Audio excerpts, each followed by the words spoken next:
अस्सलामुअलैकुम दोस्तों, आज हम सैर करने वाले हैं टोक्यो शहर की। दोस्तों, ये बात है 12वीं सदी की, जब वस्ते जापान से मशरिक़ की जानिब हिजरत करना शुरू कर दी। साहिल समंदर पर इन लोगों ने अपने अपने डेरे डाल लिए। ये लोग समंदर पर जाते और मछलियाँ पकड़ते और वापस आकर घरों में सो जाते। ज़िंदगी बड़ी पुरअमन गुजर रही थी। जापान के इस हिस्से में कोरा नामा की हुकूमत थी और ये शहर भी इसी बादशाह ने बनवाया था, जबकि इसके नाम पर एक अलग से शहर भी कायम हो चुका है। कोरानामा जब अपने कबीले वालों के साथ यहाँ पहुँचा था तो इस मकाम पर एक दरिया समंदर में गिर रहा था। ये मंजर देखते ही कोरानामा के बादशाह के मुंह से बेअख्तियार अल्फाज निकले, ए दो। इसी जगह यहाँ दरिया समंदर में खुर रहा था। जापानी इसे ए दो कहते हैं। वक्त गुजरता गया, लोग हंसी खुशी ज़िंदगी गुजार रहे थे। 1600 ईस्वी चल रहा था। जापान के इस हिस्से में आखिरी जागीराना फौजी हुकूमत कायम हो चुकी थी। इस सल्तनत को तारीख में तोगो गावा शोगुनशाही कहा जाता है। तोगो गावा असल में जापान में रहने वाला कबीला है। इस कबीले के नाम पर हुकूमत कायम थी। 1867 में जब शोगुन हुकूमत का खात्मा हुआ तो अगले साल एदो शहर को मुल्क का दारुल हुकूमत बनाया गया। मशरिक़ की जानिब होने की वजह से इस शहर को टोक्यो को नाम मिला, जो कि तू का मतलब मशरिक़ और क्यू का मतलब दारुल खिलाफा था। इन अल्फाज के मानों में इसको टोक्यो का नाम दिया गया। तारीख गवाह है कि इस शहर ने इसे ऐसे हादसात सहे हैं जो कभी किसी शहर के पल भर में खात्मे का सबब बन जाते हैं। 1 दिसंबर 1923 हफ्ते का दिन था, दोपहर का वक्त था। टोक्यो के जनूब की तरफ 80 किलोमीटर के फासले पर ज़मीन फट पड़ी। हर तरफ इमारतें ज़मीन दोज़ हो चुकी थी। रेक्टर स्केल पर इस ज़लज़ले को 8.3 की शरह से मापा गया। इस ज़लज़ले के बाद टोक्यो की 75% इमारतें नकारा हो चुकी थी। इस वक्त टोक्यो की आबादी 45 लाख के करीब थी। इस हादसे में 1.5 लाख अफराद मौत की वादी में उतर चुके थे। मगर इस शहर के बासियों ने हिम्मत नहीं हारी और एक नए जज्बे और लगन से इस शहर की तामीर और तरक्की में बढ़ चढ़ कर हिस्सा लिया। क्या खबर थी कि इनकी यह मेहनत बहुत जल्द बेकार होने वाली है। अभी पहली जंग अजीम का असर ख़त्म नहीं हुआ था कि दूसरी जंग अजीम की तैयारियां शुरू हो चुकी थी। मगर इनसे बेखबर टोक्यो एक बार फिर से बर्बादी के दाने पर पहुंच चुके थे, क्योंकि अब इन पर वो वक्त आने वाला था जब अमेरिका और चीन के तैयारे इस शहर को तबाह करने की सोच रहे थे। और फिर 18 अप्रैल 1942 के रोज़ ये सोच हकीकत में बदल गई। दूसरी जंग अजीम में ये सबसे पहले तबाह होने वाला शहर ये टोक्यो शहर ही था। तारीख में अमेरिका और चीन के इस हमले को टोक्यो रेड कहा जाता है। नवंबर 1944 में एक दफ़ा फिर इस शहर को निशाना बनाया गया। इन 2 सालों में होने वाले हमलों में सिर्फ टोक्यो शहर में 1 लाख से ज़ायद लोग मारे गए थे, जबकि 10 लाख से ज़्यादा लोगों ने नकल मकानी कर ली थी। कहा जाता है कि उस वक्त जापानी हुकूमत पढ़े लिखे अफराद और असातिज़ा को महफूज मकामात पर मुंतकिल कर दिया था, क्योंकि इनका मानना था कि अगर उस्ताद ना रहे तो पूरी कौम मिलकर भी वो मकाम हासिल नहीं कर सकती जो एक उस्ताद का होता है। अगर असातिज़ा बच जाते हैं तो फिर एक तरक्की याफ्ता कौम दोबारा बना सकते हैं। ये उस वक्त जापानी अजीम हुकूमत का वो फैसला था जिसने जापान को तबाह और बर्बाद होने के बावजूद भी कमज़ोर होने नहीं दिया। दोस्तों, 1964 ईस्वी में पहली दफ़ा इस शहर को समर ओलंपिक का मेज़बान बनाया गया था। 1970 से 80 की दहाई तक दुनिया की बड़ी बड़ी कंपनियों ने अपने दफातर इस शहर में खोल दिए थे और यही था कि इस शहर में जापान की कामयाबी का राज। ये तो था इस शहर का माजी।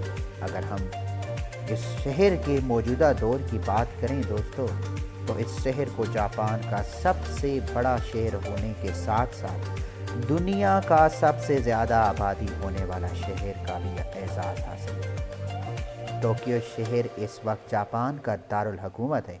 अगर इसके दिलचस्प हक़ाइक़ की बात की जाए तो जापान के सबसे बड़े और सबसे ज़्यादा आबादी वाले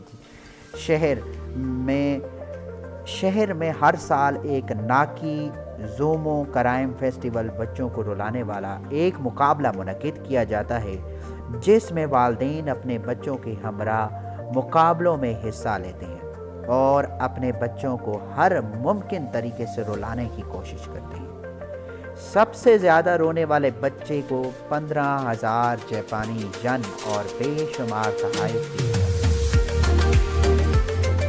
دوستو، آج کا ٹوکیو شہر اتنا بڑا ہے کہ اسے 23 تحصیلوں میں تقسیم کیا گیا۔ ہر تحصیل کو شہر کا درجہ دیا گیا۔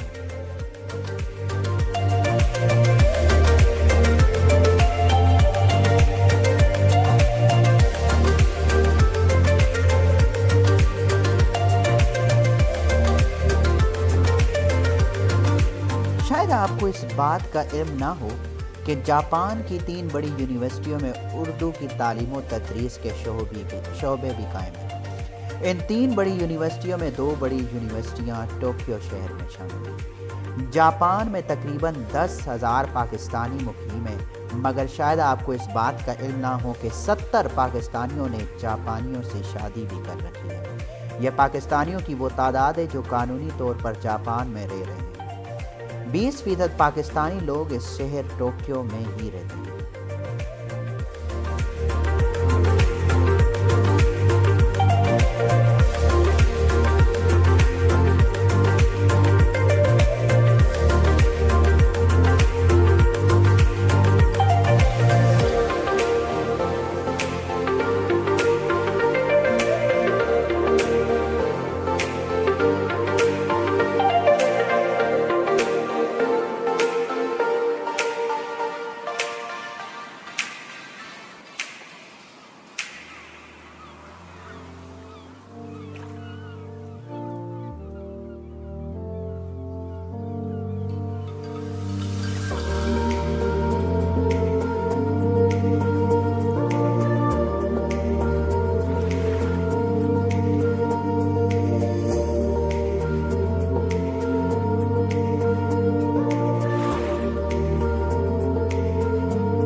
ٹوکیو شہر میں 2 انٹرنیشنل ایئرپورٹس ہیں اور اس شہر میں سفر کا بہترین ذریعہ ریل کو سمجھا جاتا ہے۔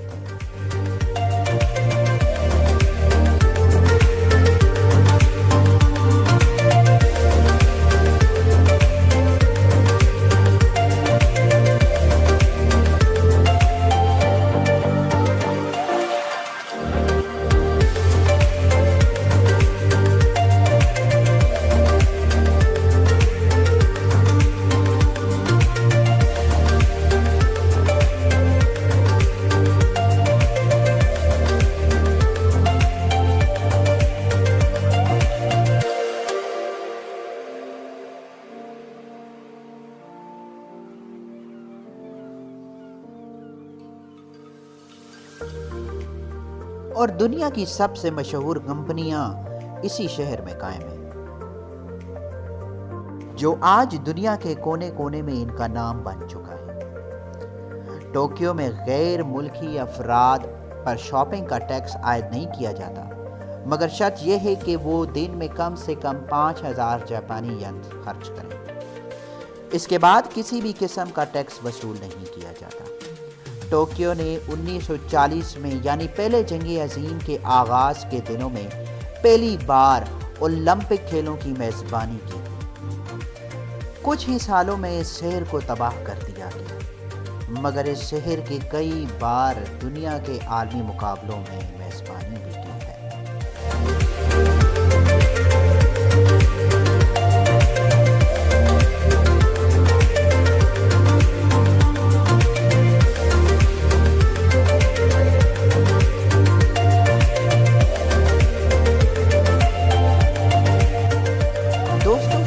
سن 2020 میں ایک بار پھر اس شہر کو یہ اعزاز حاصل ہوا تھا، لیکن کرونا کی بیماری کی وجہ سے ان کھیلوں کو سن 2021 تک ملتوی کر دیا گیا۔ دوستو، یہ تھی دلچسپ معلومات پر بنائی گئی ٹوکیو شہر کے بارے میں خوبصورت سی ویڈیو۔